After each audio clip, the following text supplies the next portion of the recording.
Why should we bank and trust on what Jesus says about suffering? Because Jesus became a man and suffered for you and for me. Jesus is not indifferent towards suffering. He is so committed to ending it that he became a man and suffered so that he could free us from suffering. And in case you haven't picked it up, it was our fault. Our sin, our rebellion has caused this world to be how it is. Our sin, our rebellion against God has caused us to be separated from a holy God. So he became a man to bring us back by suffering for us.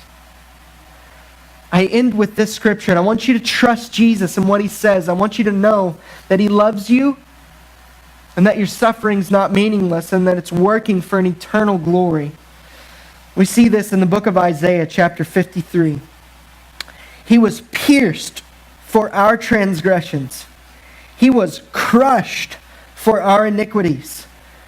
Upon him was the chastisement that brought us peace, and with his wounds we are healed. All we like sheep have gone astray. We have turned every one to his own way. And the Lord has laid on him the iniquity of us all, the sin of us all. He was oppressed and he was afflicted, yet he opened not his mouth. Like a lamb that is led to the slaughter, and like a sheep that before its shearers is silent, so he opened not his mouth. Why?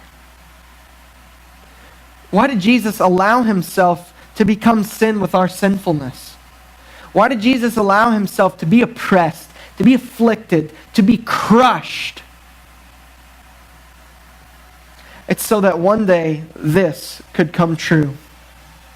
It's so that one day he will wipe every tear from their eyes, and death shall be no more, neither shall there be mourning, nor crying, nor pain any more, for the former things have passed away.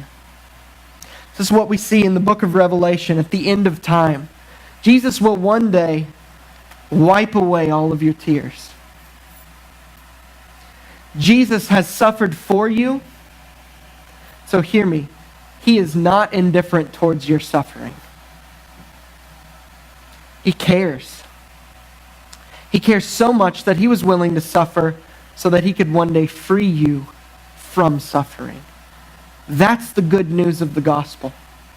This is good news that we sing about. This is good news. This is why we take of the Lord's Supper, because Jesus' body was crushed and his blood was spilled out so that we could have peace. And so we take of the bread and of the cup to remember in a physical way every week that Jesus suffered to make us whole. Jesus isn't indifferent. He loves you. He loves you. It's not dependent on what you've done for him. His love for you is dependent on his love. He just says, I want to love you. And so know that there's nothing you can do to make him love you any less, and there's nothing you can do to make him love you anymore. His love for you is complete.